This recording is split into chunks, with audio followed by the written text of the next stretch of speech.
Have you ever wondered why we always talks about those millionaires who are dropped out of colleges, but we never even mentioned about those millions of students who are like tried to be a millionaire, but now they are facing the miserable life. They failed whatever they tried to do.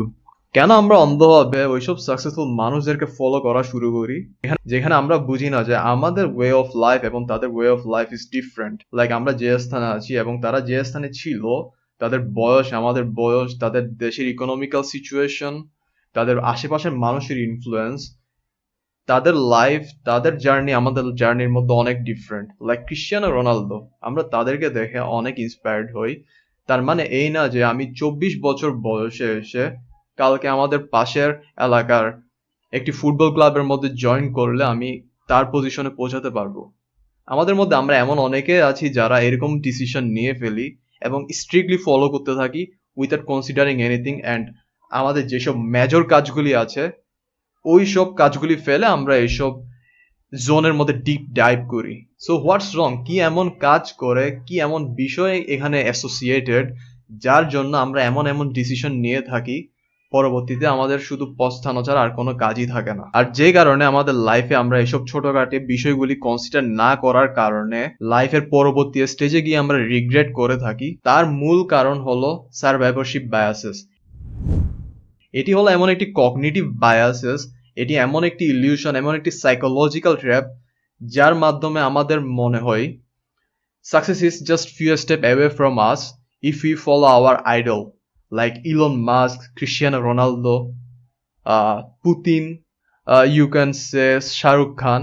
এমনটা মনে হওয়ার মূল কারণ হলো we just only see those people around us who are already successful, like TV, media, এবং everything only just cover their success stories. Not only that, even if we go to the YouTube, in our social media, we see only their success stories. তাদের success stories এতটাই available, failure story আমাদের চোখের সামনে আসে না, যার কারণে আমাদের মধ্যে এমন অনেক মানুষ আছে যারা তাদের থেকে ইন্সপায়ার্ড হয়ে ভুল একটা ডিসিশন নিয়ে ফেলে এবং তারা তাদের সম্পূর্ণ এফোর্ট ব্যয় করে so that they can achieve that success. But failure stories available না থাকার কারণে they can see there are lots of people struggling. Like আমি যদি একটা বুক পাবলিশারের এক্সাম্পল দিই তখন ব্যাপারটা আরো অনেক ইজি হবে। Like such as this book is like very famous.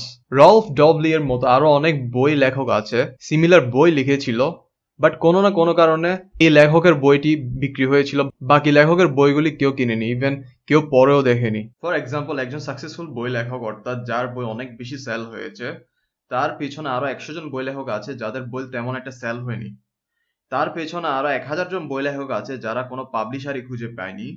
আর ওই 1000 বই লেখকের পেছনে আরো 1 লক্ষ বই লেখক আছে যারা বই লেখা এখনো পর্যন্ত শেষ করেনি। আর তার পিছনে আরো এরকম অগণিত অসংখ্য মানুষজন আছে যারা আমাদের মতো এখন আমরা চিন্তা করছি সামনে হয়তো একদিন কখনো বই লিখবো। আর এই সফল বই লেখকের দৌড়ের মধ্যে এরকম আরো লাখো লাখো বই লেখক আছে যাদের ফেলিওর স্টোরি আমাদের চোখের সামনে আসে না। Let me give you another example.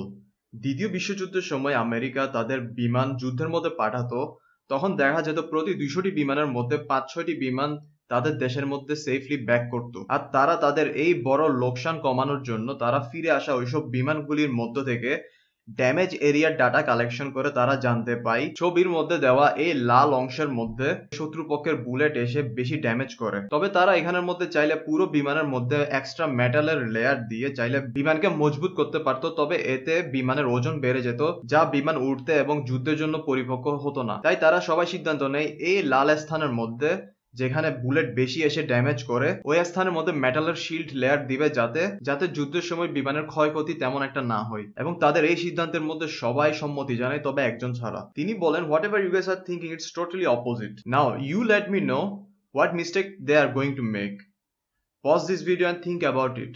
I hope you guess right, otherwise listen. ওই মানুষটির মধ্যে যে লাল এরিয়াগুলি আছে ওই লাল এরিয়াগুলি রেফার করে তারা যদি তাদের বিমান আবার যুদ্ধের জন্য পাঠায় এবং শত্রুপক্ষের বুলেট যদি ওই লাল এরিয়ার মধ্যে ড্যামেজ করে, ইট মিনস তাদের সব বিমান ফিরে আসবে, কারণ তারা যে বিমানগুলি থেকে ডাটা কালেক্ট করেছিল তা সার্ভাইভ করা বিমানগুলি ছিল। আর যে ওই 195টি বিমান সার্ভাইভ করতে পারেনি, ওই বিমানগুলি সার্ভাইভ না করার কারণ হলো ওই বিমানগুলি এই লাল এরিয়ার বাহিরে গুলি খেয়েছিল। এটি হতে পারে সামনের অংশে যেখানের মধ্যে পাখা এবং পাইলট বিমান চালায়, হতে পারে পেছনের অংশে। আর তাদের এই পুরো ঘটনার মধ্যে যে ইলিউশনটি কাজ করে সেটি হলো সার্ভাইভারশিপ বায়াস। অর্থাৎ এখানে তারা এমন একটি ইলিউশনের মধ্যে পড়ে যায়, তারা শুধু সার্ভাইভ, তাদের সামনে যা ছিল, যে ডাটাগুলি ছিল, শুধু তা অ্যানালাইজ করার মাধ্যমে তারা একটি ডিসিশন নিয়েছিল, যে ডিসিশনটি সম্পূর্ণ ভুল। আর এভাবে আমরা আমাদের লাইফে অনেক রকম ডিসিশন নিয়ে থাকি শুধু survive material, survive business idea থেকে ইন্সপায়ার হয়ে। আর এই সার্ভাইভশিপ বায়াস নিয়ে আপনি যাতে চিন্তা করতে পারেন, আমি ছোট একটা আপনাকে এক্সারসাইজ দিব, সেটি হলো জাস্ট থিঙ্ক অ্যাবাউট ইট। আপনার আশেপাশে যারা আছে তারা কেউ না কেউ বলে আমি এই নেতার আন্ডারে আছি, তারা কেন আছে? Just think about it. Anyway, let's talk about the danger of survivorship biases. Survivorship বায়াসের কারণে আমরা আমাদের মনের মধ্যে ফলস কনফিডেন্স নিয়ে আসি। আমরা নানা রকম আনরিয়েলিস্টিক এক্সপেকটেশন করি, which leads us to believe that success is easier than it is. We start overlooking the failure. Also, we start taking the irrational decision. আর এর মাধ্যমে আমরা আমাদের মনের মধ্যে বিভিন্ন রকম মিথস এবং অন্ধবিশ্বাসকে জায়গা দিই, which is very sad. But the question is, survivorship bias কি খারাপ? নো। লাইক এটা সাদা কালোর মধ্যে অ্যান্সার দেওয়া পসিবল না। সার্ভাইভারশিপ বায়াস হলো এমন একটি অ্যালার্ম, এমন একটি বাউন্ডারিজ, এমন একটি রিমাইন্ডার যা আমাদেরকে মনে করিয়ে দেয় ডিসিশন মেকিং এর সময় যাতে আমরা ফেলিয়ারকে ওভারলুক না করি, যাতে আমরা বিভিন্ন রকম ভেরিয়েবলকে প্রাধান্য দিই এবং আমাদের মধ্যে যাতে আনরিয়েলিস্টিক এক্সপেকটেশন না আসে। আর এই সার্ভাইভারশিপ বায়াস আমাদের অলওয়েজ মাথায় রাখা উচিত, যাতে আমরা অলওয়েজ যে কোনো রকমের ডিসিশন মেকিং, যে কোনো রকম কাজ করতে গেলে আমরা কনসিয়াস এবং অ্যাওয়্যার থাকি। সো কিভাবে আমরা ডিসিশন মেকিং এর সময় সার্ভাইভারশিপ বায়াসকে অ্যাভয়েড করতে পারি? এর জন্য আমাদের দরকার ব্যালেন্সড পার্সপেক্টিভ। সাকসেস এবং ফেলিওর উভয় পার্সপেক্টিভ থেকে আমাদের শিক্ষা নিয়ে আমাদের ডিসিশন নেওয়া উচিত। আমাদের মাঝে মাঝে ওইসব মানুষের সমাধিতে যাওয়া উচিত যারা সার্ভাইভারশিপ বায়াসের শিকার হয়েছে। তারা কি কি ভুল করেছে তা আমাদের মাথায় রাখা উচিত। আমি যে বিষয় নিয়ে সিরিয়াস হব তার একটি ক্লিয়ার পিকচার আমার মাথার মধ্যে থাকতে হবে। কোনো রকম ন্যারেটিভ, কোনো রকম কনফিউশন থাকলে তা নিয়ে প্রশ্ন তুলতে হবে। সো ইন কনক্লুশন, সার্ভাইভারশিপ বায়াস হলো এমন একটি বায়াস যেখানের মধ্যে survived object, survive business model দেখে আমরা আমাদের মাথার মধ্যে এমন একটি ইলিউশন ক্রিয়েট করি যেখানে আমাদের মনে হয় আমাদেরও সাকসেস হওয়ার পার্সেন্টেজ অনেক হাই। এই সার্ভাইভারশিপ বায়াস হলো এমন একটি রিমাইন্ডার যেটি আমাদের বিভিন্ন রকম ভেরিয়েবলকে অ্যানালাইজ করার জন্য এমফাসাইজ করে, so that we can take a better decision. অবশ্যই আমরা সাকসেসফুল ব্যক্তিদের থেকে ইন্সপায়ার্ড হব, তাদের মতো হার্ড ওয়ার্ক করব with a realistic expectation without getting trapped by survivorship biases. I hope this video was informative for you. If you like this video, consider subscribe and hit a like. I will be very grateful to you, and my goal is to make 100 subscriber first. Yes, thanks for watching. Thank you.